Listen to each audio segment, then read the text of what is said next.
मुरारी त्रिपुरांतकारी भानु शशी भूमी सुतो बुधश्च गुरुश्च शुक्र शनि राहु केतव कुर्वन्तु सर्वे मम सुप्रभातम। श्री गुरुदेव दत्त श्री स्वामी समर्थ। सुप्रभात मंडळी, अध्यात्म कलियुगातल्या चॅनलवरती मी वैदिक ज्योतिषी गणेश शास्त्री शुक्ल आपल्या सर्वांचे स्वागत करतो। आजचे पंचांग आहे 15 मे 2024 बुधवार, वैशाख मास शुक्ल पक्ष अष्टमी, अश्लेषा नक्षत्र, वृद्धी योग आणि विष्टीकरण।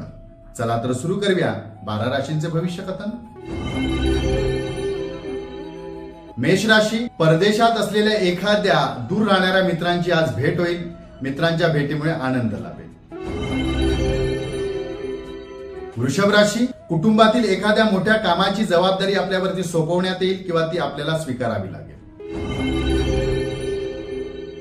मिथुन राशी, एखाद्या प्रिय व जवळील व्यक्तीच्या आयुष्यात आलेले संकट सोडवण्यासाठी आज आपला दिवस पूर्ण खर्ची करावा लागेल।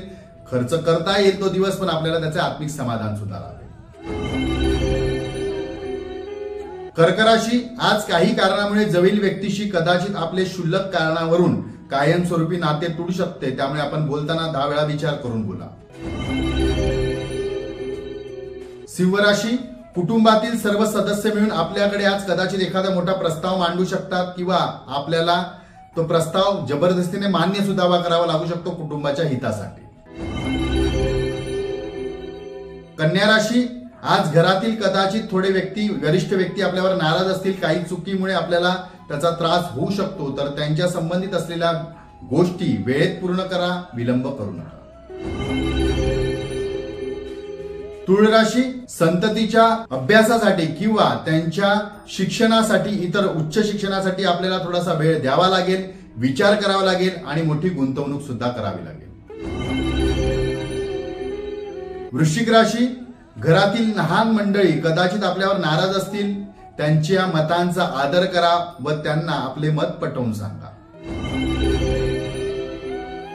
धनुराशी, आज जोडीदाराबरोबर बाहेर फिरायला जाईल, मौज मजा कराल, आनंद घ्या।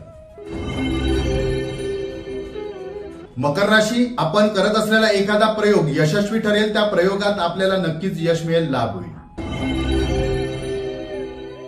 कुंभ राशी, आज आपण जोडीदारासाठी एखाद्या मोठ्या वस्तूची खरेदी कराल, त्यात आपल्याला आनंद व समाधान लाभेल। मीन राशी, आज आरोग्यहानी होऊ शकते। शिळे अन्न खाल्ल्यामुळे कदाचित पोटविकार वाढू शकते, याकडे लक्ष द्या, आरोग्याची काळजी घ्या। आजचा दिवस 12 राशींच्या लोकांना शुभकारी हितकारी ठरो। चला तर उद्या पुन्हा भेटूया याच ठिकाणी ह्याच वेळी। तोपर्यंत सर्वांचे धन्यवाद।